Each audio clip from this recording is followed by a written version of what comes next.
Subscribe کریں۔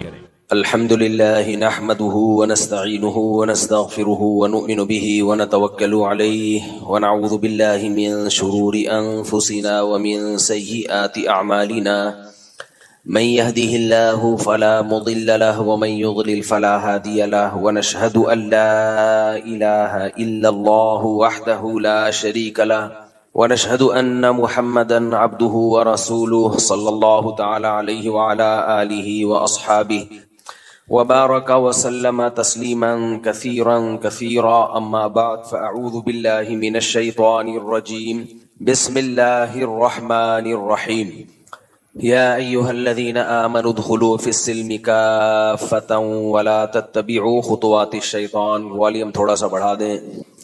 وقال النبي صلى الله عليه وسلم الكيس من دان نفسه وعمل لما بعد الموت. قرآن مجید کی ایک آیت اور نبی صلی اللہ علیہ وسلم کی ایک حدیث پڑھی ہے. اللہ تعالیٰ سے دعا ہے اللہ تعالیٰ صحیح طرح سے بات کہنے کی، سننے کی، سمجھنے کی، اور پھر ہم سب کو اللہ عمل کی توفیق عطا فرمائے. جن لوگوں کا بھی اللہ پر ایمان ہے، آخرت پر ایمان ہے، ان کے لیے دنیا میں سب سے زیادہ قیمتی چیز ہدایت ہے. ہدایت.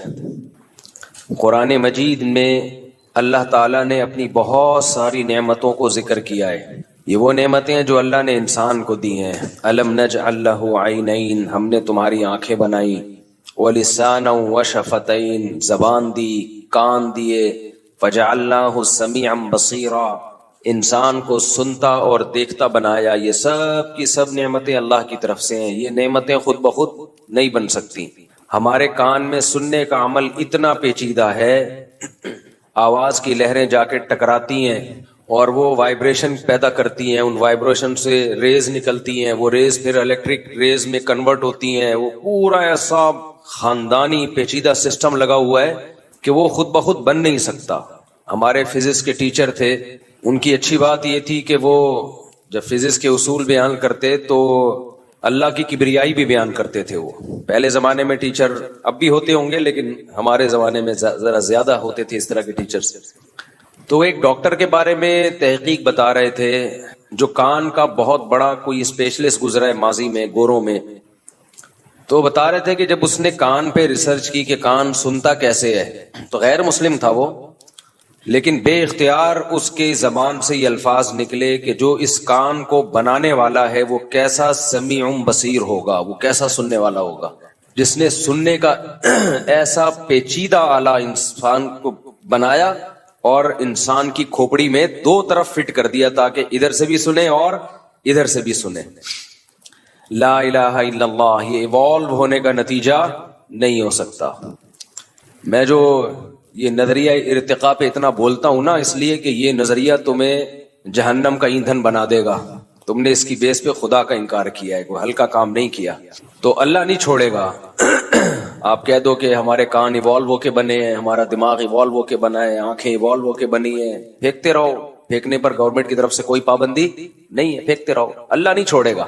جو ہمارا سیکولر طبقہ ہے ہماری اس طرح کی باتوں سے اور زیادہ طنز کرتا ہے کہ دیکھو ان مولویوں کے پاس دلیل تو ہوتی نہیں ہے، جہنم کی وعیدیں سنا رہے ہوتے ہیں.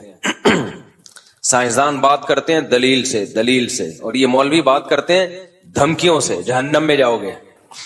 آپ بھی دلیل سے بات نہیں کرتے، آپ بھی پھینک رہے ہو. خدا کی قسم نہیں بن سکتی آنکھ، کان نہیں بن سکتے. کچھ اور لاتے مارکیٹ میں، شاید ہم مان لیتے اس کو. تو وہ چیز لے کر آئے ہو جو ماننے کی نہیں ہے. تمہاری ان بوسیدہ باتوں کی بیس پہ ہم اپنے بنانے والے کا انکار کریں. دنیا میں اس سے بڑا جرم کوئی نہیں ہوگا. دیکھو لوگ جرم کی کوانٹٹی کو دیکھتے ہیں، کوالٹی کو نہیں دیکھتے. یہ بہت بڑی غلطی ہوتی ہے لوگوں سے. لوگ کہتے ہیں کہ جو شخص زیادہ گناہ کرتا ہے وہ بڑا مجرم ہے، اور جو کم گناہ کرتا ہے، جس کے گناہوں کی تعداد کم ہے، وہ چھوٹا مجرم ہے. میرا گلا پتہ نہیں کیوں بار بار بیٹھ رہا ہے. دنیا میں خوب سمجھ لو، جرم کی کوانٹٹی سے زیادہ ویلیو کس کی ہوتی ہے؟ کوالٹی کی. کس نوعیت کا جرم کیا. دیکھو ایک آدمی نے چوری کی، مسجد سے چپل چوری کی ہے، ایک جرم کیا اس نے کہ نہیں کیا. پھر اس نے کیا کیا، ایک دن کوئی شخص گزر رہا تھا، اسے رکھ کے بلا وجہ تھپڑ لگا دیا. یہ بھی ظلم ہے. کتنے ٹوٹل گناہ ہو گئے اس کے؟ 2. یعنی آپ ایک ترازو لیں، اور اس کے گناہ اس میں رکھنا شروع کرے.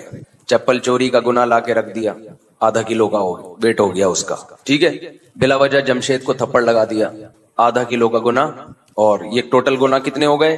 1 کلو. پھر کہیں کسی کی غیبت کی, ہلکی پھلکی, زیادہ بڑی غیبت نہیں, اس کو موٹا کہہ دیا, اس کو پتلا کہہ دیا, اس طرح کی غیبت. غیبت کے بھی درجات ہوتے ہیں, کسی کو زانی کہہ دیا, یہ بہت بڑی غیبت ہے.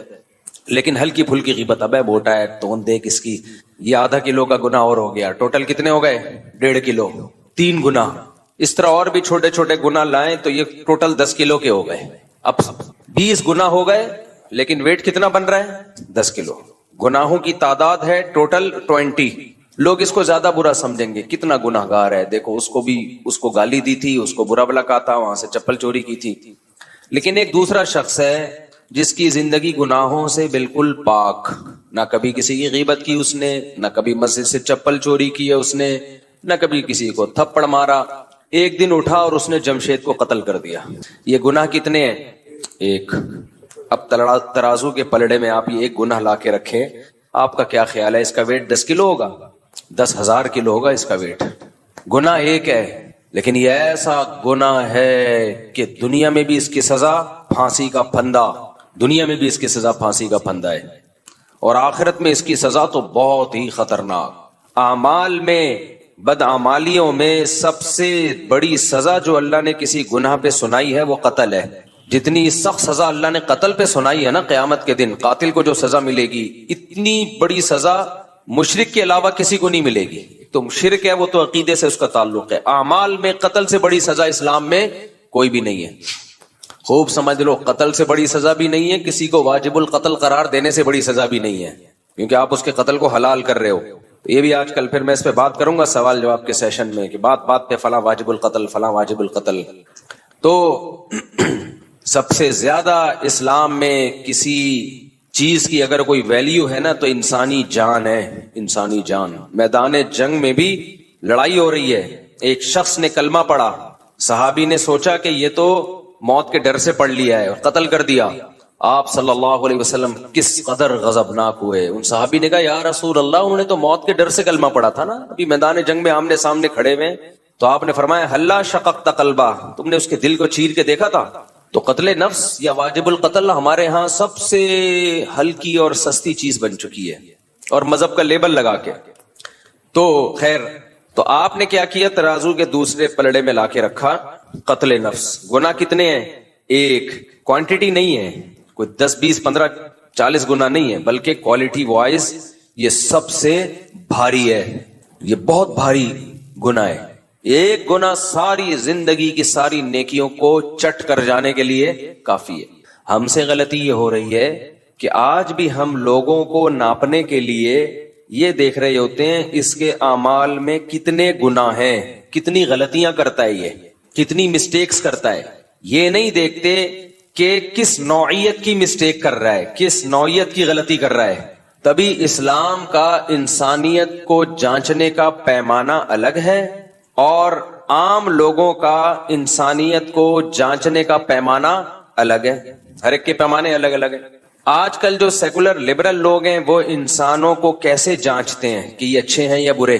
کیسے جانچتے ہیں؟ نماز سے جانچتے ہیں کہ نماز پڑھتے ہیں کہ نہیں پڑھتے؟ بتاؤ, منہ سے بولا یار. ان سے اس سے کیا ہے؟ کہتے ہیں انسان اچھا ہونا چاہیے, بے شک نماز نہ پڑھے. اصل تو انسان ہے. اصل کیا ہے؟ انسان ہے. اصل تو انسان ہونا چاہیے. اچھا بھائی, اصل انسان کا کیا مطلب ہے؟ اصل انسان یہ ہے کہ اصل انسان ہونا چاہیے. 2-3 چیزیں ہی رہ گئی ہیں بس. کسی کا دل نہ دکھائے, کسی کو منع نہ کرے, اور لوگوں کے ساتھ تعاون کرے, کبھی کوئی ضرورت پڑ جائے تو اچھا سلوک کرے لوگوں کے ساتھ. بس یہ ہے, ٹوٹل ختم. انسانیت یہاں پہ کیا ہو گئی؟ اینڈ. کافر کا یہ کرائیٹیریا ہے. آج ایک غیر مسلم عیسائی ہے, غیر کسی اور ملک میں رہتا ہے, وہ مسلمانوں پہ بہت برس رہا تھا. کہہ رہا تھا بتاؤ دنیا میں سب سے زیادہ گالیاں دینے والے لوگ کون سے ہیں؟ کمنٹس میں بتائیے. نیچے لوگوں نے لکھا مسلمز. بتاؤ دنیا میں سب سے زیادہ لڑاکا کون ہے؟ نیچے لوگوں نے لکھا مسلمز. اچھا وہ خود عیسائی تھا. میں نہیں کہہ رہا سارے عیسائی ایسے ہوتے ہیں, یہاں جو عیسائی رہتے ہیں تو بہت اچھے طریقے سے رہتے ہیں, لیکن ہر طرح کے لوگ ہر جگہ ہوتے ہیں. تو کہہ رہے بتاؤ سب سے بڑے دہشت گرد کون ہیں؟ نیچے لکھا ہوا تھا مسلم. تو پھر اس نے عیسائیت کی تبلیغ شروع کر دی کہ دیکھو مسیحی میں کتنا یعنی کتنا برداشت ہے وغیرہ وغیرہ. تو کسی نے نیچے کمنٹس کیے ہوئے تھے بتاؤ ایک خدا کو تین کہنے والے کتنے ہیں, کون ہیں؟ صحیح ہے, خدا ایک ہے اس کو تین بنانے والے کون ہیں؟ اب جواب دو نا. یعنی وہ جو کمنٹس میں تھا اس کا کہنا تھا جواب دو, اب نیچے لکھو. ظاہر ہے کرسچینٹی ہے, ایک خدا کو تین بنا دیا اور کہہ دیا کہ اللہ نے عیسیٰ ابن مریم کو اپنا بیٹا بنایا ہے, معاذ اللہ. تو اسی عقیدے کو ایکسپلین نہیں کر سکے. مقصد کسی مذہب کا مذاق اڑانا نہیں ہے, لیکن ظاہر ہے جو شخص یہ کام کرے گا تو پھر اس کو جواب تو ملے گا نا. چند مسلم اسکالرز جو شدت پسند ہیں, جو میجورٹی ان کی مخالفت کرتی ہے, وہ چند شدت پسندوں کا جرم پوری مسلم کمیونٹی پہ ڈال دیا. تو یہ ظلم ہے یا نہیں ہے؟ اگر مسلمان شدت پسند ہوتے تو پاکستان میں ہندو اتنے مزے سے رہتے جتنے مزے سے رہتے ہیں بھائی. اگر مسلم شدت پسند ہوتے تو مسیحی لوگ اتنے مزے سے زندگی گزارتے ہیں یہاں جیسے گزارتے ہیں. ہم نے تو کبھی کسی چرچ کی طرف رخ نہیں کیا کہ ہم اس کو جلائیں گھرائیں, اس عمل کو ہم حرام سمجھتے ہیں. ہمارے کلاس فیلو میں مسیحی لوگ تھے, جایا کرتے تھے چرچ, ہم نے تو کسی پہ کبھی زندگی میں طنز نہیں کیا. تو اب چند لوگوں کی بات کو پورے مذہب پہ ڈال دینا کتنا بڑا ظلم اور زیادتی ہے یہ. تو میرا مقصد یہ تھا اس طرح کا جب بھی کوئی طنز کیا کرے نا تو علمی دلائل نہیں دیے جاتے ایسے لوگوں کو, ان سے الٹا سوال پوچھا جاتا ہے کہ ہم اگر جیسے بھی ہیں اتنے برے نہیں ہیں کہ خدا کو ہی تین بنا دیں. یہ زیادہ بڑا جرم ہے, شرک سے بڑا جرم اس کائنات میں کوئی ہو نہیں سکتا. خدا ایک ہی ہے اور حقیقی معنوں میں ایک ہے, اس کے ساتھ کوئی شریک نہیں ہے. سربراہ ایک ہی ہوتا ہے, سربراہ ایک ہوتا ہے. دیکھو ایک عورت شوہر کی نافرمان ہے, خدمت نہیں کرتی, شوہر کہتا ہے بیگم آج موڈ خراب ہے ذرا چائے بنا دو, نہیں بنا رہی. بیگم کپڑے استری کر دو, خود اٹھ کے کر لو, کبھی خود بھی کر لیا کرو, نہیں کر رہی, وغیرہ وغیرہ. گزارا ہو جاتا ہے ایسی عورت کے ساتھ. لوگ کر رہے ہوتے ہیں چلے یار خود ہی کر لو, یعنی لوگ کہہ رہے ہوتے ہیں کہ چلو خود ہی کر لو. تو لیکن اگر بیوی یہ کہنا شروع کر دے شوہر کا نام جمشید ہو, میں نے ستار بھائی کی جان چھوڑ دی ہے, غفار اور ستار کا پیچھا, سلیم کو بھی معاف کر دیا, اب جمشید آ گیا مارکیٹ میں, نیا نام آنا چاہیے نا. ہاں جمشید. اب بیگم نافرمانی کرتی ہے, جمشید برداشت کر رہا ہے. برداشت کرتے ہیں خاندانی لوگ, یہ چھوٹی موٹی چیزیں برداشت کرتے ہیں گھر چلانے کے لیے, بچوں کی خاطر. لیکن ایک دن بیگم نے بول دیا کہ جمشید تم ہو, تم میرے شوہر ہو, تم میرے ہسبینڈ ہو, لیکن سلیم بھی کچھ ہے, کچھ اس میں بھی وہ بھی کچھ شوہر والا مادہ اس میں پایا جاتا ہے. جو حقوق میں تمہیں دے رہی ہوں اس میں سے کچھ چھڑکاؤ میں, پورے حقوق نہیں دوں گی, کچھ چھڑکاؤ میں سلیم پہ بھی کروں گی. آپ کو آ گیا غصہ, بھائی شوہر تو ایک ہی ہوتا ہے. تو کہ میں کب کہہ رہی ہوں کہ آپ دو ہیں, آپ ایک ہی ہیں, شوہر ایک ہی ہے. لیکن اس لحاظ سے دیکھا جائے ایک دوسرے اینگل سے تو سلیم بھی کچھ شوہر لگتا ہے. کہ بھائی شوہر ایک ہوتا ہے تو میں کب کہہ رہی ہوں کہ دو ہیں. میں شوہر میں توحید کی قائل ہوں, ہسبینڈ صرف ایک. تو پھر اس کا نام کیوں لے رہی ہو بار بار سلیم کا؟ اس کو کچھ بھی رائٹس شوہر والے ہسبینڈ والے کیوں دے رہی ہو؟ کیا تم اس کو بھی ہسبینڈ مانتی ہو؟ نہیں, میں اس کو ہسبینڈ نہیں مانتی. تو پھر اس کو بیچ میں کیوں گھسیڑ رہی ہو؟ کیا لگتا ہے سلیم؟ تو کیا شوہر یہ جو منطق ہے یہ مان لے گا کہ ہوں تو ایک ہی, لیکن اس لحاظ سے دیکھا جائے تو وہ بھی ہے. الہ معبود صرف ایک اللہ. عیسیٰ ابن مریم, سیدہ مریم کا اس الوہیت میں اللہ کے ساتھ کوئی شرکت نہیں ہے. عیسیٰ علیہ السلام اللہ کے بیٹے, نہ اللہ نے ان کو جنا ہے, اور لم یتخذ ولدا, نہ اللہ نے ان کو اولاد ٹھہرایا ہے. عیسائی یہ کہتے ہیں ٹھیک ہے اللہ نے جنا نہیں ہے عیسیٰ ابن مریم کو, لیکن اپنا بیٹا بنا لیا ہے. بیٹا بنانے کے لیے جنس کا ہونا ضروری ہے, اسی جنس کا ہوتا ہے تو اس کو بیٹا بنایا جاتا ہے. مجھے ایک بات بتاؤ, آپ کبھی کسی انسان کے علاوہ کسی مخلوق کو بیٹا بناؤ گے؟ آپ اسی مخلوق کو بیٹا بناؤ گے جو آپ کی جنس میں سے ہو. لے پالک بچہ لے لو گے آپ, کسی پڑوسی کا بچہ لے لیا, اپنے بھائی کا بچہ لے کے اپنا بیٹا ٹھہرا لیا اس کو آپ نے. یہ نہیں ہو سکتا کہ آپ نے کوئی اور چیز جو مخلوقی الگ سی, الگ ہی مخلوق ہے, اس کو بیٹا بنا لیا. لوگ کہیں گے مثال کے طور پر کوئی بلی گھر میں تھی آپ کے, آپ نے اس کو بیٹی بنا لیا, نہیں بن سکتی وہ. ہاں یہ کہیں گے بھائی محبت سے آپ اس کو کیا کہہ رہے ہیں, بیٹی کہہ رہے ہیں. اول تو بلی کو یا کسی اور مخلوق کو اتنی محبت کوئی دیتا نہیں, لیکن چلو دے دیا آپ نے. محبت میں تو کسی کو بھی کچھ بھی کہا جا سکتا ہے.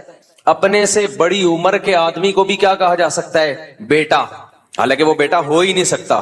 بھائی آپ کی عمر تھی 40 سال، ایک بچہ آیا، بچہ نہیں بڑا آدمی آیا 41 سال کا، آپ اس کو اور بیٹا کیا حال ہے، وہ تیش میں آ گیا کہ میں تیرا بیٹا کہاں سے ہو گیا، میں پہلے پیدا ہوا ہوں اور تو بعد میں، تو آپ کیا کہو گے؟ میں پیار سے بیٹا کہہ رہا ہوں، حقیقت میں میرا بیٹا مراد نہیں ہے۔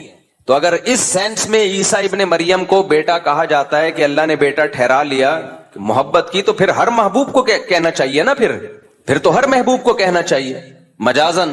لیکن عیسائی کہتے ہیں نہیں نہیں، حضرت نوح علیہ السلام بھی اللہ کے چہیتے، آدم علیہ السلام بھی اللہ کے چہیتے، ابراہیم علیہ السلام بھی اللہ کے چہیتے، مگر کہتے ہیں نہیں، بیٹا کس کو ٹھہرایا؟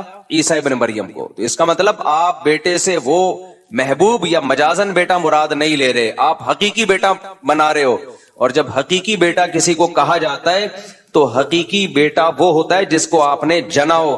پھر کہتے ہیں کہ نہیں جنا بھی نہیں ہے، بھائی سیدھا سیدھا کیوں نہیں کہہ دیتے معبود صرف ایک ہے، لیس کمثلہ شیء، اس جیسا کوئی دوسرا نہیں ہے، کیونکہ بیٹے کے لیے آپ کی جنس کا ہونا ضروری ہے۔ انسان کو بیٹا بناتا ہے، کسی اور مخلوق کو بیٹا، فرشتے کو بیٹا نہیں بنا سکتا۔ تو اسی طرح اللہ اگر بیٹا بنائے گا معاذ اللہ نقل کفر نباشت، تو وہ اللہ ہی ہوگا، اللہ جیسا ہوگا کوئی۔ جبکہ عیسیٰ ابن مریم نہ اللہ جیسے، آپ کہتے ہیں وہ اللہ جیسے تھے، تو پھر یہی تو شرک ہے کہ آپ نے اللہ جیسا کسی کو ٹھہرا لیا۔ اللہ کہتے ہیں میرے جیسا صرف میں ہوں، اور کمال یہ کہ اللہ جیسا ٹھہرا کے پھر عیسیٰ ابن مریم کو پکارتے بھی ہیں۔ پکارنا کس کا حق ہے؟ بولو اللہ کا۔ دیکھو کچھ رائٹس ایسے ہوتے ہیں، کچھ معاملات ایسے ہوتے ہیں جو کسی خاص شخصیت کے ساتھ خاص ہوتے ہیں، وہ حقوق آپ کسی اور کو نہیں دے سکتے، وہ کسی اور کو نہیں دے سکتے۔ آپ اگر کسی اور کو دو گے تو یہ شرک ہو جائے گا، پھر یہ شرک ہو جائے گا۔ جیسے یہ عاشقین ہوتے ہیں نا، عاشقین یہ کہتے ہیں محبت میں شرک نہیں ہوتا۔ عاشق اپنی معشوقہ سے کیا کہتا ہے؟ معشوقہ کہتی ہے تمہارے موبائل میں تو جمشید کے نام سے ہم نے سرچ کیا تو پتا چلا وہ جمشیدہ نکلی، تو یہ جواب میں کیا کہتا ہے؟ میں محبت میں شرک برداشت نہیں کرتا، صرف تم ہو میری، کہتا ہے نا۔ تو کیا مطلب اسے اپنی ماں سے محبت نہیں ہے؟ ماں سے بھی تو محبت ہے، باپ سے بھی تو محبت ہے، لیکن اپنی محبوبہ کو کیا کہہ رہے ہیں؟ محبت میں شرکت نہیں کرتا۔ کیا مطلب؟ محبوبہ یا بیوی سے جس قسم کی محبت کی جاتی ہے وہ والی محبت ماں اور باپ سے نہیں کی جاتی۔ ماں اور باپ سے جس قسم کی محبت کی جاتی ہے وہ والی محبت محبوبہ یا اولاد سے بولو نہیں کی جا سکتی۔ تو اس سے پتہ چلتا ہے کہ ہر محبت دوسرے سے ڈفرنٹ قسم کی ہوتی ہے۔ تو جس محبت میں شرک کی اجازت ہے وہاں کر سکتے ہو، جس محبت میں شرک کی اجازت نہیں ہے وہاں نہیں کر سکتے۔ عورت کو اسلام نے، غیرت نے اور فطرت نے اجازت نہیں دی کہ جمشید کو جب آپ نے اپنا ہسبینڈ بنا لیا تو یہ ہسبینڈ والی محبت آپ سلیم یا غفار کو دیں، اجازت دی ہے؟ یا دنیا کا کوئی قانون اجازت دیتا ہے اس کو؟ اب میں مثالوں سے بات سمجھاتا ہوں تاکہ میرا دعویٰ سمجھ میں آئے، اور دعا کرو یہ مائک ٹھیک ہو جائے۔ یہ جو نیٹ پہ جا رہا ہوتا ہے نا، ان کو نہیں پتا چل رہا ہوتا کہ مائک خراب ہے، کیونکہ وہ تو ریکارڈنگ سے ہو رہا ہے نا، یہاں مجھے پتا چل رہا ہوتا ہے کبھی آواز ایک دم آ رہی ہے، کبھی مارکیٹ سے شارٹ ہو رہی ہے۔ تو اب مجھے ایک بات بتاؤ، ایک عورت اپنے ہسبینڈ سے محبت کرتی ہے اور کہتی ہے میں صرف تم سے محبت کرتی ہوں، کوئی دوسرا شخص بیچ میں کھڑا ہوا ہے، وہ کہہ رہا ہے کیا مطلب اپنے باپ سے نہیں کرتی، اپنے بیٹوں سے محبت نہیں کرتی؟ تو وہ کیا کہے گی؟ تو پاگل ہے، تو سمجھتا نہیں ہے بات کو، سمجھتا نہیں ہے بات کو، نکل پڑتا ہے رات کو۔ بھائی ہسبینڈ سے جب یہ کہا جاتا ہے مجھے صرف تم سے محبت ہے، تو مطلب جو ہسبینڈ والی محبت ہے وہ صرف تم سے ہے۔ باپ والی محبت، اولاد والی محبت کی یہاں بات ہی نہیں ہو رہی ہے۔ اب ہسبینڈ والی محبت کیا ہے؟ بھائی جو آپس کا ریلیشن ہے میاں بیوی کا، وہ صرف ہسبینڈ کے ساتھ ہو سکتا ہے۔ عشق معاشقہ صرف ہسبینڈ کے ساتھ ہو سکتا ہے، کسی اور کے ساتھ نہیں ہو سکتا۔ تو اسی طرح خوب اچھی طرح سمجھ لو، معبود سے بھی خاص قسم کی محبت کی جاتی ہے۔ وہ محبت میں آپ معبود یعنی اللہ کے ساتھ کسی کو شریک نہیں کر سکتے، اس میں اللہ کے ساتھ کسی کو شریک نہیں۔ وہ کون سی محبت ہے؟ وہ اس محبت کی بنا یہ ہے کہ اللہ وہ ذات ہے جو علی کل شیء قدیر، اور علم اس کا کامل، اللہ کا علم بھی کامل ہے اور وہ سب کچھ کر سکتا ہے، ہمارے نفع اور نقصان کا مالک ہے وہ۔ تو آپ سمجھ لو کہ اللہ سے بھی محبت جس میں شرکت جائز نہیں ہے، وہ والی محبت ہے جو عابد کو معبود سے ہوتی ہے، جو عبادت کرنے والے کو اس سے ہوتی ہے جس کی عبادت کی جائے. اور اس محبت کے اثرات کیا ہیں؟ جیسے میاں بیوی کی جو محبت ہے اس محبت کے اثرات کچھ اور ہیں، ایک دوسرے کی جنسی تسکین کا ذریعہ بنتے ہیں. ماں اور باپ سے جو محبت ہوتی ہے اس محبت کے اثرات کچھ اور ہیں. ماں کے قدموں میں بیٹھنے کا دل کرتا ہے، ماں کی گود میں سر رکھ کے سونے کا دل کرتا ہے. باپ سے جو محبت ہوتی ہے اس کے اثرات کچھ اور، اس کی تعظیم کا دل کرتا ہے، اس کی رسپیکٹ کا دل کرتا ہے. تو ہر ایک کی محبت الگ ہوتی ہے. اپنے بچوں پہ جو محبت ہوتی ہے اس محبت کے اثرات کچھ اور ہوتے ہیں. ان کو پیار کرنے کا دل کرتا ہے، ان کو کھلونے دے کے بہلانے کا دل کرتا ہے، ان کے سامنے شکلیں بگاڑ کے ان کو ہنسانے کا دل کرتا ہے، ان کے کہہ کے سننے کا دل کرتا ہے، ان کے لیے پراپرٹی جائیدادیں بنانے کا دل کرتا ہے، ان کے مستقبل کا سوچنے کا دل کرتا ہے. تو اسی طرح خوب سمجھ لو کہ اللہ سے جب محبت ہوتی ہے اس کی عبادت کا دل کرتا ہے. اور عبادت کا جزو اعظم ہے دعا. اللہ کرے یہ بات اچھی طرح سمجھ میں آ جائے. اس کو پکارنے کا دل کرتا ہے کہ مصیبت میں کس کو پکارا جائے گا؟ اس اللہ کو، کسی اور کو نہیں پکاروں گا. اعتماد صرف کس پہ کروں گا؟ اس اللہ پہ.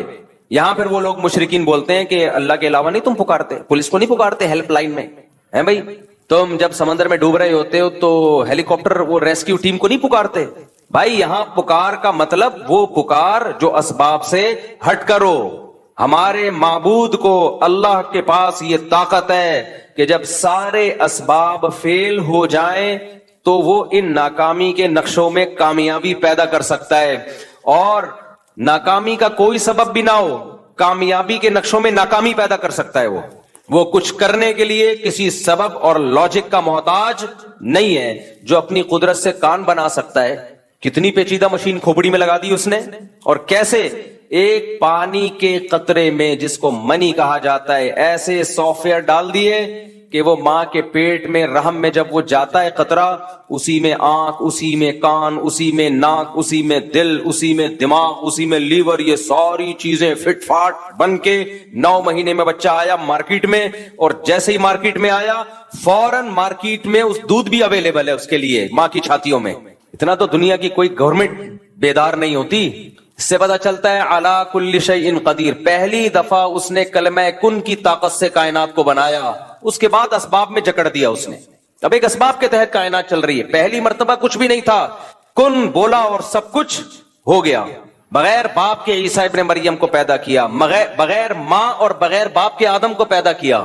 تبھی تو سائنسدان پریشان ہے، یہ اللہ کی قدرت کا انکار کرنے کے لیے بندر کے کھاتے میں ڈال دیا اس کو، یہ بندر سے پیدا ہوئے. پھر ان سے پوچھو بندر کس سے پیدا ہوا؟ وہ فلاں سے پیدا ہوا. وہ کس سے پیدا ہوا؟ وہ فلاں سے پیدا ہوا. پھر ہوتے ہوتے ہوتے ایک سیل کی طرف آتے ہیں، یہ کیسے پیدا ہوا؟ یہاں کے گاڑی پنچر. یہ کیسے پیدا ہوا؟ پنچر. چلو یہ اس کے بھی کوئی لاجک بنا لو، یہ ایسے پیدا ہوا. تو یہ بھی تو کسی چیز سے بنا ہے، وہ کس سے پیدا ہوئی؟ کائنات کی پہلی اکائی کیا ہے؟ یہاں کے سارے ملحد پنچر ہو جاتے ہیں، کسی کے پاس کوئی جواب نہیں ہے. پھر الٹا ہم پہ اعتراض کرتے ہیں، کہہ رہے ہیں اچھا یہ کائنات اگر خود سے نہیں پیدا ہوئی تو پھر خدا خود سے کیسے پیدا ہو گیا؟ اور بھائی اس کائنات کو ہم جانتے ہیں، یہ خود سے یہاں کچھ بھی نہیں ہوتا. خدا کو ہم اس کی حقیقت اور ماہیت کو نہیں جانتے. تو دونوں میں سے ایک کو تو فرض کرنا پڑے گا، یا تو یہ کائنات خود سے ہے ہمیشہ سے، یا بنانے والا ہمیشہ سے ہے. فزکس کے سارے لاز اس کائنات پہ اپلائی ہوتے ہیں، اور سارے لاز، سارے قوانین کہتے ہیں یہاں خود بخود کچھ بھی نہیں ہوتا. تو یہ بن کیسے خود بخود گئی؟ وہ فزکس کے جو قوانین ہیں وہ خدا پہ تھوڑی اپلائی ہوتے ہیں، وہ مخلوق تھوڑی ہے، وہ تو ہماری عقل سے بالا تر ہے. اب دو میں سے ایک چیز تو فرض کرنی پڑے گی نا میرے بھائی، یا تو اللہ ہمیشہ سے ہے یا کائنات ہمیشہ سے. ہمارے کہہ دیا بھائی اللہ ہمیشہ سے، تو ہمارے پاس جواب آسان ہے. کہتے ہیں کیسے ہے؟ ہمیں نہیں پتا بھائی کیسے ہے، اللہ کی حقیقت کون جانتا ہے. لیکن آپ سے ہم پوچھتے ہیں کہ اگر اللہ نہیں ہے تو پھر کائنات ہمیشہ سے ہے، کیسے ہے؟ کسی کے باپ کے پاس بھی اس کا جواب نہیں ہے. وہ یہ نہیں کہہ سکتے کائنات ہماری عقل سے بالا تر ہے. کیوں بالا تر ہے بھائی؟ کائنات عقل سے بالا تر ہے تو اس کے بارے میں قوانین پیش کیوں کرتے ہو؟ فزکس کے جتنے قوانین ہیں خدا کے بارے میں تھوڑی، اس کائنات کے بارے میں ہے نا. اگر ایسا کرو گے تو ایسا ہوگا، ایسا نہیں کرو گے تو ایسا نہیں ہوگا. دیکھو رکشوں کے پیچھے لکھا ہوتا ہے ایسا کرو گے تو کون آئے گا، یہ فزکس کا تو لا ہے. رکشوں کے پیچھے لکھا ہوتا ہے ایسا کرو گے تو کون آئے گا، یہ دیسی لا ہے. کچھ فزکس کے قوانین وہ ہیں جو سائنسدانوں نے بنائے، کچھ ہمارے رکشے ٹیکسی والوں کے بھی فزکس کے لاز ہیں. ایسا کرو گے تو کوئی بھی بولو نہیں آئے گا، اور ایسا نہیں کرو گے تو سب آ جائیں گے. یہ ایک دوسرا لا ہے جو اس کے الٹا کر کے بنایا گیا. ہم کہہ رہے ہوتے ہیں نا بھائی تو ایسا کرے گا تو پھر کون آئے گا، یعنی تو بس سلوکی کر رہا ہے میرے ساتھ، میں تیرے گھر آیا چائے کا نہیں پوچھ رہا، ایسا کرو گے تو کون آئے گا. تو جواب میں کیا کہتا ہے؟ ایسا نہیں کروں گا تو سب آ جائیں گے. یعنی میں سب کو چائے کا پوچھنا شروع کر دوں گا، سب کو کھانا، تو پھر تو لائن لگ جائے گی نا. تو خیر، تو بات کہیں اور کہیں سے کہیں چلی گئی. ہم یہ بات کر رہے تھے، کیا بات کر رہے تھے؟ ہاں، میں یہ کہہ رہا تھا کہ معبود والی محبت وہ صرف کس کا حق ہے؟ اللہ کا. اس محبت کے اثرات کیا ہیں؟ جیسے میں نے بھی مثال دی، ماں کی محبت کا اثر الگ، باپ کی محبت کا اثر الگ. باپ کی محبت کا اثر یہ نہیں کہ گود میں اٹھا کے پیار کرنا شروع کر دو. باپ کی محبت کا اثر ہے تعظیم، رسپیکٹ، کڑوی کسیلی برداشت کرو، کبھی کبھار ایک آدھ تھپڑ لگا دیا برداشت، ابا ہے بھائی. ماں کی محبت کا اثر کیا ہے؟ اس کے قدموں میں بیٹھو، اس کی گود میں سر رکھو، کتنا مزہ آتا ہے، خاص طور پہ جب بوڑھی ماں ہو. آہا، اس سے زیادہ تو مزے کی دنیا میں کوئی چیز ہے نہیں. تو اللہ کی محبت کا مطلب کیا ہے؟ اللہ کی محبت کا مطلب یہ ہے، کیونکہ وہ بہت طاقتور ہے، ہم اس سے محبت اسی بیس پہ تو کرتے ہیں، بہت پاورفل، اور ہر چیز کا اسے علم ہے. تو پھر راز و نیاز کس سے کیا جائے؟ اللہ سے. وہ آپ کے دلوں کے بھیدوں کو جانتا ہے. کوئی پریشانی ہو سب سے پہلے کس کا دروازہ کھٹکھٹایا جائے؟ اللہ کا. یعلم خائنۃ الاعین وما تخفی الصدور. وہ آنکھوں کی خیانت کو بھی جانتا ہے، سینوں کے رازوں کو بھی جانتا ہے. هو اعلم بكم اذ انتم اجنۃ فی بطون امہاتکم. جب تمہاری ماں تمہیں نہیں جانتی تھی، ماں کے پیٹ میں تھے تم، وہ اس وقت سے تمہیں جانتا ہے، تم سے محبت کرتا ہے، ماں سے بھی 70 گنا زیادہ. علی کل شیء قدیر ہے، اس کی عظمت ہے، اس کا جلال ہے. لہذا جب بھی پکارا جائے گا، وہ پکار جو اسباب سے ہٹ کے ہے. اسباب کا مطلب کیا ہے؟ مجھے پیاس لگ رہی ہے، میں کہتا ہوں پانی چاہیے، آپ جائیں گے اٹھ کے کولر سے پانی نکالیں گے لے آئیں گے. یہ وہ مدد نہیں ہے، یہ تو ہر ایک سے مانگی جاتی ہے. ایک مدد وہ ہوتی ہے اس کے ارادے کا نام. جب وہ کسی چیز کا ارادہ کرتا ہے تو دو کام کرتا ہے، یا تو ویسے اسباب پیدا کر دیتا ہے، یا بغیر سبب کے کام کر دیتا ہے. وہ بغیر سبب کے کام کرے، اس کو معجزہ اور کرامت کہتے ہیں. سمجھ میں آ رہی ہے بات؟ اس کو کیا کہتے ہیں؟ معجزہ اور کرامت. کوئی سبب نہیں ہے، کر دیا اس نے. جیسے بنی اسرائیل میں ایک بندہ مر گیا، قرآن سے پتہ چلتا ہے اور آسمانی کتابوں سے بھی. قاتل کا پتہ نہیں چل رہا تھا، بڑے پھڈے ہو رہے تھے، بے گناہ لوگوں پہ الزامات لگ رہے تھے. اللہ نے اس مقتول کو زندہ کیا، اور اس مقتول نے کھڑے ہو کے نام بتایا، میرا قاتل یہ اللہ نے مدد کی سبب کے بغیر. یہ ہوتا ہے یہ معجزہ. کرامت بزرگوں کی ہوتی ہے اور معجزہ پیغمبروں کا. فرق صرف اتنا ہے کہ کرامت پر ایمان ضروری نہیں ہے جب تک کہ وہ قطعی دلیل سے ثابت نہ ہو. اگر قطعی دلیل کے بغیر ہے تو اگر آپ کو بیان کرنے والے پر اعتماد ہے تو مان لیں، بیان کرنے والے کے بارے میں آپ کا خیال ہے پھینک رہا ہے لمبی لمبی، تو نہیں مانے. لیکن معجزے کا انکار نہیں کر سکتے آپ. لیکن قرآن میں کچھ کرامتیں ایسی ہیں کہ ہیں وہ کرامت لیکن ماننی پڑیں گی، کیونکہ بیان کون کر رہا ہے؟ قرآن بیان کر رہا ہے. اسی طرح بیان کرنے والا قابل اعتماد ہے، آپ کو پتا ہے یہ جھوٹ نہیں بولے گا، پھر بھی آپ انکار کر رہے ہو، تو یہ کرامت کا انکار نہیں ہے، پھر خدا کی قدرت کا انکار ہے. میں نے شہیدوں کے خون کی خوشبو خدا کی قسم اپنی ناک سے سونگھی ہے. اب جس کو مجھ پہ اعتماد ہوگا مان لے گا یار اللہ کی قدرت ہے. بندہ شہید ہوا اور اس کے خون سے اللہ نے خوشبو پیدا کر دی. لیکن آپ کو اگر مجھ پہ اعتماد نہیں ہے، آپ کا خیال ہے یہ مولوی صاحب پھینکوں ہیں، تو نہ مانو آپ. لیکن آپ کا خیال ہے کہ مولوی صاحب پھینکوں نہیں ہے، کیوں پھینکوں گا بھائی؟ کیوں جھوٹ بولوں گا؟ میں اتنی بڑی قسم مسجد میں ممبر پہ بیٹھ کے کیوں اٹھاؤں گا؟ اس کے باوجود بھی اگر آپ انکار کر رہے ہو کہ نہیں جی شہید کے خون سے خوشبو آ ہی نہیں سکتی، تو پھر یہ ہمارا انکار نہیں ہے، پھر یہ خدا کی قدرت کا انکار ہے. یہ وہی لا مذہبیت ہے، الحاد ہے، جس کی بیس پہ لوگوں نے خدا کا انکار کیا ہے. کیونکہ آج بہت سے لوگ بابوں کی کرامتوں کا انکار کرتے کرتے لمٹ کراس کر چکے ہیں، کرامت کے وجود ہی کے منکر ہو گئے. یہ غلط ہے. کسی بھی چیز کے اعتدال سے اس پہ رد کیا جائے گا. سمجھ میں آ رہی ہے کہ نہیں آ رہی بات؟ توحید یہ نہیں ہے کہ آپ کرامتوں کا انکار کرتے ہیں. توحید، کرامت کا وجود تو توحید کی بڑی دلیل ہے کہ یہ اللہ کی قدرت ہے. تو مدد اسباب سے ہٹ کے کون کرتا ہے؟ بولو اللہ. اب اللہ جب مدد کرتا ہے تو دو طریقے ہوتے ہیں اس کے، یا تو بغیر سبب کے کر دے گا، جیسے میں نے مثالیں دی. فرعون کو، موسیٰ علیہ السلام کو فرعون سے کیسے بچایا؟ ناکامی کے نقشے پہلے پیدا کیے. حضرت موسیٰ علیہ السلام نکلے بنی اسرائیل کو لے کر، گھوڑے پہ جا رہے ہیں، دوڑتے ہوئے، راستہ بھلا دیا اللہ نے. صحیح ہے نا؟ آگے پانی ہے، سمندر ہے، پیچھے فرعون. بنی اسرائیل نے کہا انا لمدرکون، مارے گئے. بس آگے پانی، پیچھے اتنا بڑا لشکر، گئے. اب اسباب کی دنیا میں بچنے کا کوئی چانس تھا؟ ہے بھائی، امپاسبل. موسیٰ علیہ السلام کا اللہ پہ اعتماد. تو یہ جو اعتماد ہے یہ ہے وہ محبت جو کس کو دی جا رہی ہے؟ معبود کو. اگر وہاں کوئی سائنٹسٹ آ کے حضرت موسیٰ علیہ السلام کو کہتا کہ میں کوئی ابھی ایسا کروں گا، ایک توپ ایجاد کر لوں گا اور ان فرعونیوں پہ آپ بمبارمنٹ کرو گے، موسیٰ علیہ السلام مان لیتے اس کی بات؟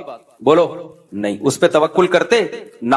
بھائی اسباب کی دنیا میں ممکن نہیں ہے، ایسا نہیں ہو سکتا، اتنی جلدی کچھ بھی نہیں ہو سکتا. لیکن وہ معبود کس کو مانتے تھے؟ اللہ کو، صرف اللہ کو، صرف اللہ.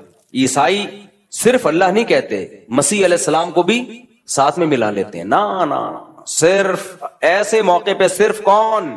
اللہ. کوئی پیغمبر، کوئی ولی، کوئی فرشتہ نہیں، کیونکہ اب اسباب سے ہٹ کے مدد کرنے کی بات ہو رہی ہے. اس کی قدرت کس کے ہاتھ میں ہے؟ اللہ کے ہاتھ میں. یہ محبت اور یہ تعلق اللہ کے علاوہ کسی اور کو دیا. آپ 100 دفعہ کہو کہ میں صرف ایک اللہ کو مانتا ہوں، اللہ کہے گا تم ایک اللہ کو نہیں مانتے، تم صرف زبان سے بولتے ہو، حقیقت میں تم نہیں مانتے، جھوٹ بولتے ہو. تم آپ کہہ رہے ہو مسیح سے بھی دعائیں مانگی جائیں، مریم سے بھی دعائیں مانگی جائیں علیہم السلام، اور پھر کہو ہم ایک خدا کو مانتے ہیں. تو آپ کے کہنے سے اللہ نہیں مان لے گا اس بات کو. اللہ کہے گا میں نہیں مانتا، میں اس کو مانوں گا کہ یہ ایک خدا کو مانتے ہیں جو مصیبتوں میں صرف کس سے مانگے گا؟ صرف اس اللہ سے مانگے گا. تو موسیٰ علیہ السلام نے اس موقع پہ کیا کہا؟ ان معی ربی، میرے ساتھ کون ہے؟ اللہ. کیا مطلب؟ وہ مدد کرنا چاہے گا تو کر دے گا. حضرت موسیٰ کے علم میں بھی نہیں تھا کہ کیسے کرے گا، کیونکہ اب تک تو حضرت موسیٰ نے لاٹھی کو سانپ بنتے ہوئے دیکھا تھا نا. تو یہ لاٹھی سانپ بن کے کتنے فرعونیوں کو کھا لیتی بھائی؟ کیا خیال ہے؟ پیچھے سے سینکڑوں ہزاروں کا لشکر آ رہا ہو اور آپ کے ہاتھ میں ایک اژدہا ہو، وہ اژدہا کچھ کر لے گا؟ کچھ بھی نہیں کر پائے گا. کتنوں کو کھائے گا وہ؟ بلکہ آنے والا سب سے پہلے اژدہا پہ وار کرے گا کہ پہلے اس کو قتل کرو. تو اللہ مدد کرتا ہے بعض دفعہ بغیر سبب کے. کہتا ہے چلو بھائی. اللہ نے پھر موسیٰ علیہ السلام کو وحی کی کہ یہ لاٹھی کو آپ پانی پہ ماریے. حضرت موسیٰ نے لاٹھی پانی پہ ماری اور فکان کل فرق کالطود العظیم، وہ جو پانی تھا 2 پارٹ میں ڈیوائیڈ ہو کے پہاڑوں کی طرح کھڑا ہو گیا، سارا جمع ہو گیا ایک طرف. اس سے بھی پتا چلتا ہے کہ معجزہ ہو یا کرامت ہو، اس میں ولی یا پیغمبر کے ارادے کا دخل نہیں ہوتا. بہت سے لوگ کہتے ہیں جب موسیٰ علیہ السلام لاٹھی کو سانپ بنا سکتے ہیں، سمندر کے 2 ٹکڑے کر سکتے ہیں، تو ہمارے نبی مشکل کشا کیوں نہیں ہو سکتے؟ بھائی نہ موسیٰ علیہ السلام مشکل کشا، نہ سید الانبیاء مشکل کشا. مشکل کشا صرف ایک اللہ کی ذات ہے جس کے پاس اختیارات ہیں. حضرت موسیٰ کے پاس اگر سمندر کو توڑنے کا اختیار ہوتا تو خود سے کر لیتے نا یہ کام. وہ تو اللہ نے کہا کہ اے موسیٰ آپ لاٹھی کو پانی پہ ماریے. حضرت موسیٰ کو نہیں پتا کیا ہونے والا ہے، آپ کو جو حکم دیا جا رہا ہے آپ اس پہ عمل کریں. اب یہاں ایک سوال پیدا ہوتا ہے کہ لاٹھی کو پانی پہ مارنے کی کوئی سائنٹیفک لاجک ہے؟ کبھی دنیا میں ایسا ہوا کہ لاٹھی کو پانی پہ مارے تو پانی ٹھہر جائے؟ ہل جاتا ہے اور زیادہ. تو سوال پیدا ہوتا ہے کہ اللہ ڈائریکٹ کیوں نہیں اللہ نے کر دیا؟ موسیٰ علیہ السلام نے اللہ سے کہا کہ اللہ ہماری مدد کر، اللہ نے کہا ٹھیک ہے، اور پانی کو روک دیا اللہ نے. کیا خیال ہے بھائی؟ روک دیتے اللہ تعالیٰ کلمہ کن کی طاقت سے، چلو بھائی نکل جاؤ. موسیٰ کو کیوں کہا جا رہا ہے علیہ السلام کو کہ لاٹھی مارے پانی پہ؟ کیوں؟ اللہ تعالیٰ کے کاموں میں نا ایک حکمت نہیں ہوتی، ایک کام میں 20 حکمتیں حاصل ہوتی ہیں. موسیٰ کلیم اللہ کی لاٹھی پانی پہ اس لیے مروائی جا رہی ہے کہ لوگوں کے دلوں میں موسیٰ کی فضیلت بھی بیٹھے کہ اللہ یہ کام خود بھی کر سکتا تھا لیکن اپنے کلیم کی لاٹھی سے یہ کام لے رہا ہے، یہ بتانے کے لیے کہ اس سے میرا جو تعلق ہے، وہ موسیٰ کلیم اللہ سے جو مجھے محبت ہے، وہ تم میں کسی اور سے وہ محبت نہیں ہے. اس کی لاٹھی سے میں سمندر کے 2 حصے میں ٹکڑے کروں گا. تو جیسے اللہ پیغمبر کی فضیلت کو بیان کرنے کے لیے کام خود کرتا ہے، لاٹھی اور ہاتھ پیغمبروں کا استعمال کرتا ہے، ایسے ہی بعض ولی اللہ ہوتے ہیں جن کی فضیلت کو بیان کرنے کے لیے کام اللہ کرتا ہے، ہاتھ کس کا استعمال ہوتا ہے؟ بزرگ کا، تاکہ لوگوں کو پتا چلے کہ سارے بابے 2 نمبر نہیں ہوتے، کچھ بابے 1 نمبر بھی ہوتے ہیں. بعض لوگوں نے بابوں کا انکار کرتے کرتے خود بابے بن گئے اور باقی سارے بابوں کی نفی کر دی. یہ غلو ہے. سمجھتے ہو؟ جب نہیں پڑھو گے رات کو تو کیسے سمجھو گے بات؟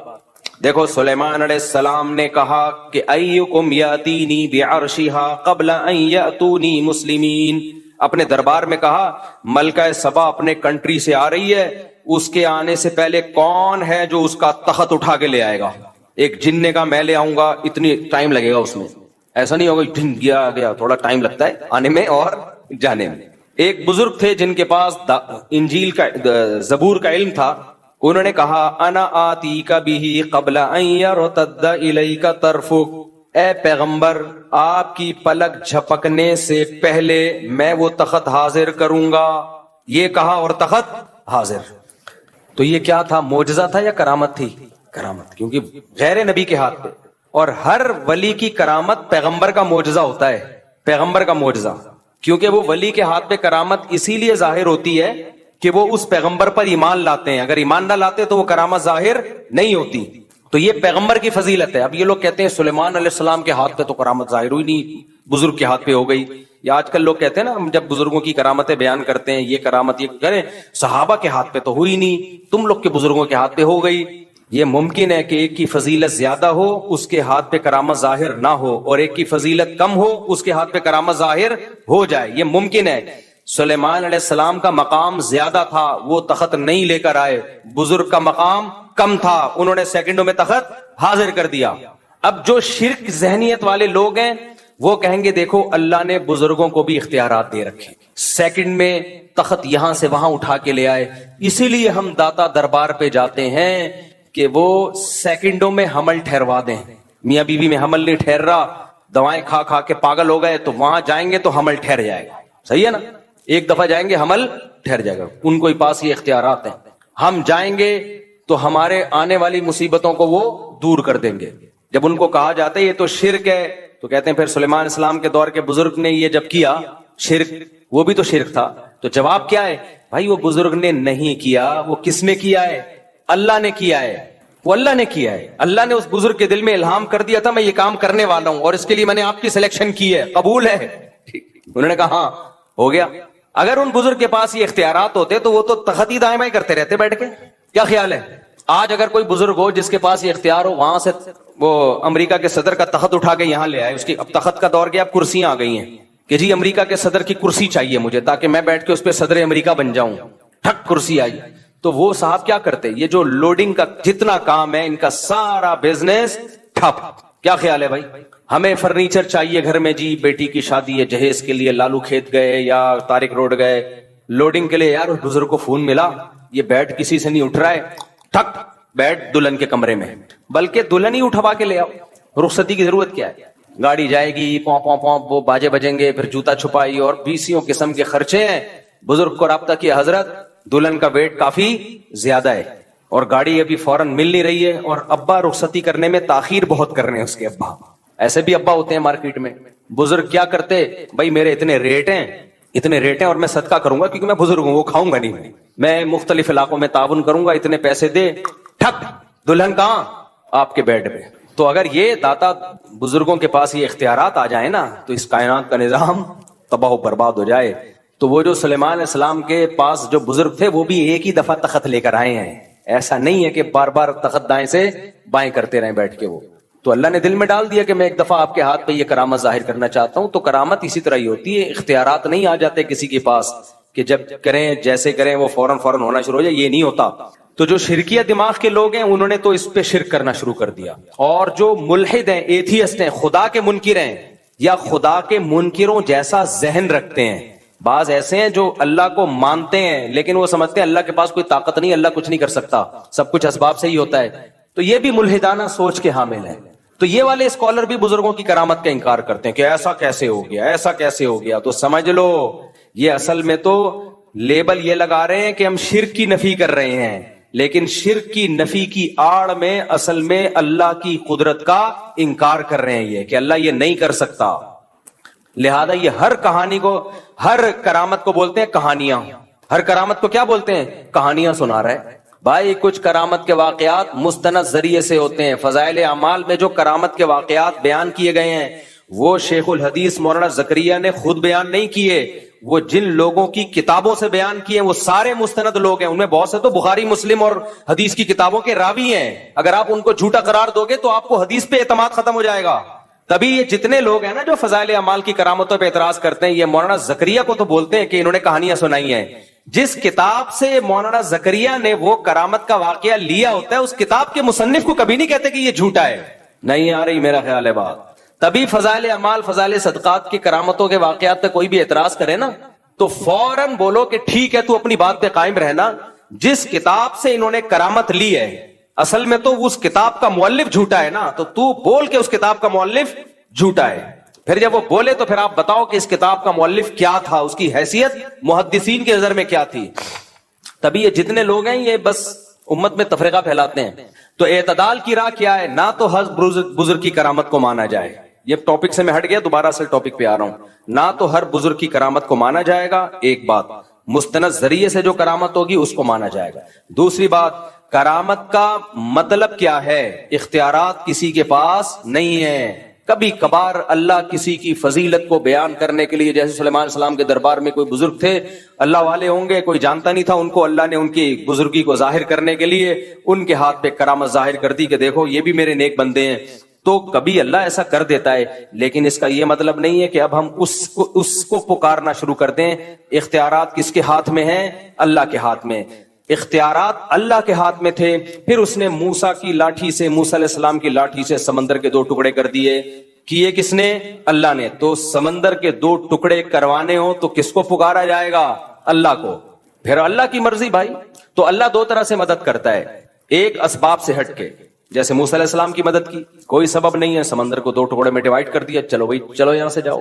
جب فرعون آیا دوبارہ ملا دی اللہ نے. اس طرح سے بھی اللہ مدد کرتا ہے. اور ایک یہ کبھی کبھار ہوتا ہے، یہ اللہ کی عادت بولو نہیں ہے.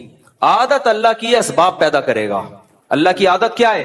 مثال کے طور پر آپ کمارے چھڑے چھاٹ اللہ سے دعا مانگ رہے ہو میں بھی صاحب اولاد بن جاؤں، تو ایسا نہیں ہوگا آپ کو حمل ٹھہر جائے اور بچہ پیدا ہو جائے. نہ. یا کوئی لڑکی دعا مانگ رہی ہے اللہ بغیر شوہر کے اولاد دے دے، اولاد دے دے. کوئی آ کے مولوی صاحب کہیں گے تیرا دماغ خراب ہے، شوہر کے بغیر اولاد نہیں ملتی. ہو کیا معاذ اللہ نقل کفر کہ حضرت مریم کو بھی تو بغیر شوہر کے مل گئی تھی. بھائی وہ ونس اپون اے ٹائم. کبھی اللہ ایسا کرتا ہے کہ اسباب کے بغیر مدد کر لیتا، ونس اپون اے ٹائم، ورنہ ایسا نہیں ہوتا.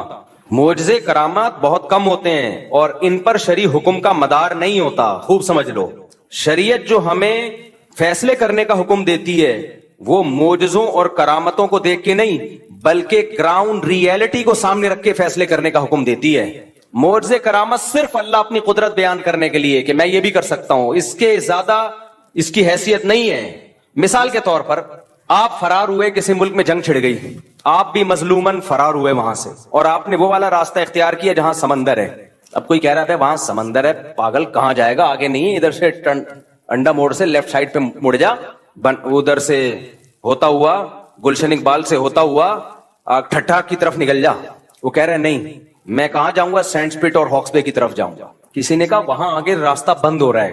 کہے گا تجھے اللہ کی قدرت پہ یقین نہیں ہے، موسیٰ علیہ السلام بھی تو اسی ٹریک پہ چلے تھے، آگے راستہ بند تھا، اس خدا نے اپنی قدرت دکھائی اور سمندر کو 2 حصوں میں تقسیم کر دیا. تو میں جب وہاں جاؤں گا آگے اللہ اپنی قدرت سے کشتیاں بھیج دے گا، اللہ اپنی قدرت سے سمندر کو پھاڑ دے گا. تو ہم کہیں گے تیرا دماغ ہو گیا ہے خراب. نہیں آئی میرا خیال ہے بات. ہم کیا کہیں گے؟ تیری کھوپڑی ہو گئی ہے آؤٹ. ہم کہیں گے بھائی موسیٰ علیہ السلام جان کر اس راستے پہ نہیں چلے تھے، بھول گئے تھے راستہ. چلے تو وہ اس ٹریک پہ تھے جو خشکی کا راستہ جاتا ہے، وہ راستہ ہی بھول گئے، بس اللہ نے اپنی قدرت دکھانی تھی. کہ نہیں تم اللہ کی قدرت کے منکر ہو، کیا اللہ سمندر کو 2 حصوں میں تقسیم نہیں کر سکتا؟ بھائی کر تو سکتا ہے، تو اللہ کرے گا، کر تو سکتا ہے، لیکن تجھے یہ کس نے کہا کہ کرے گا؟ ایک دفعہ مجھے یاد ہے کوئی مجھے مشورہ دے رہا تھا، کوئی ایسے بے احتیاطی والا مشورہ دے رہا تھا. میں نے کہا یار حالات ٹھیک نہیں ہے، اس طرح میرا جانا ایسے موقع پہ وہاں ٹھیک نہیں ہے، آج کل تھریٹس بہت ہیں، تھوڑا پرانی بات ہے، جان کا خطرہ ہے. اس نے کہا اللہ نے چاہا تو اللہ بچائے گا. میں نے کہا اگر اللہ نے نہیں چاہا تو تیرا باپ بچائے گا پھر؟ نہیں اللہ نے چاہا تو اللہ بچا لے گا. یہ تو ہمیں پتا ہے اللہ نے چاہا تو بچائے گا، لیکن مجھے پتا ہے کہ اللہ چاہتا ہے کہ نہیں چاہتا.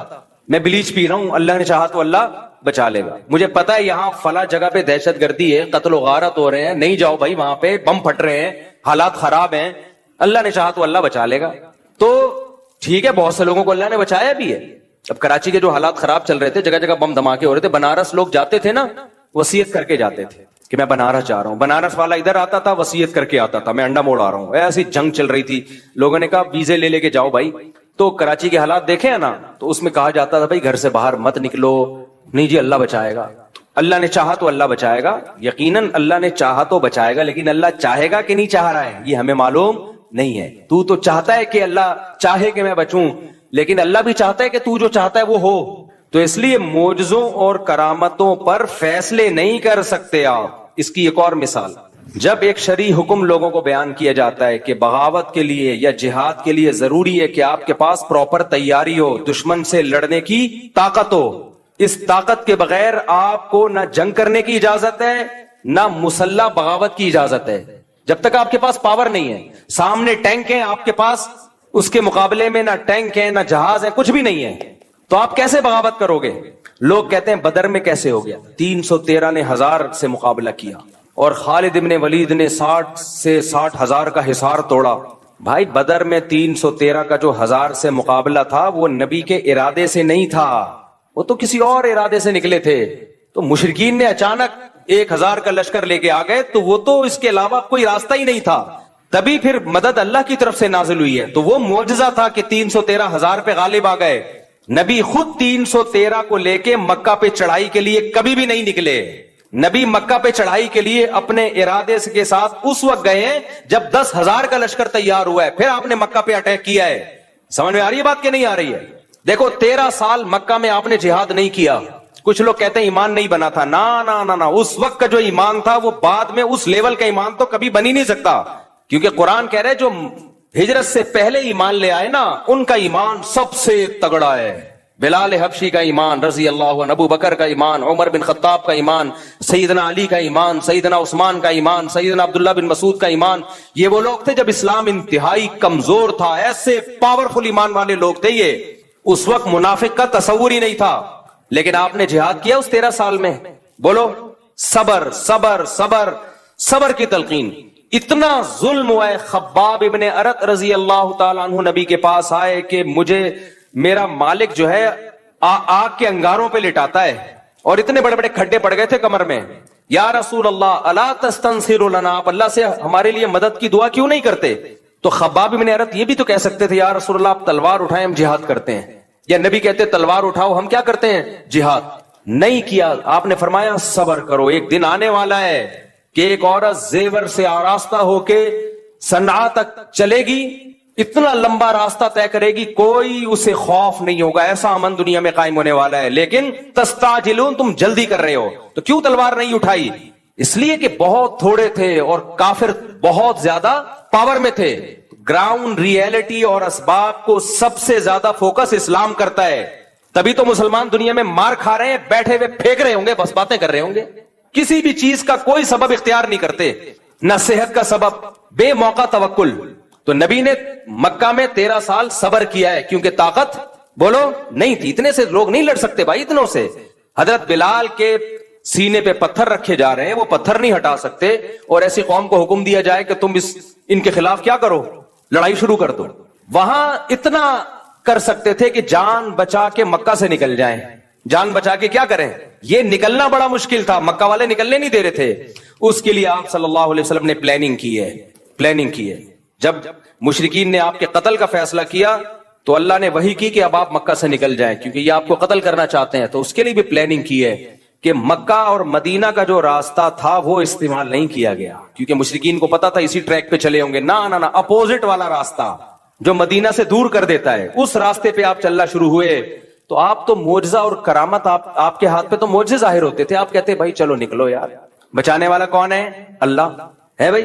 جس اللہ نے موسیٰ کو بچا لیا سمندر کے 2 ٹکڑے کر کے, وہ مجھے کیوں نہیں بچائے گا؟ چلو نکلو. نا فرمایا یہاں سے نہیں ادھر سے جائیں گے, تاکہ کسی کو شک ہی نہ ہو, کسی کو وہم ہی نہ ہو.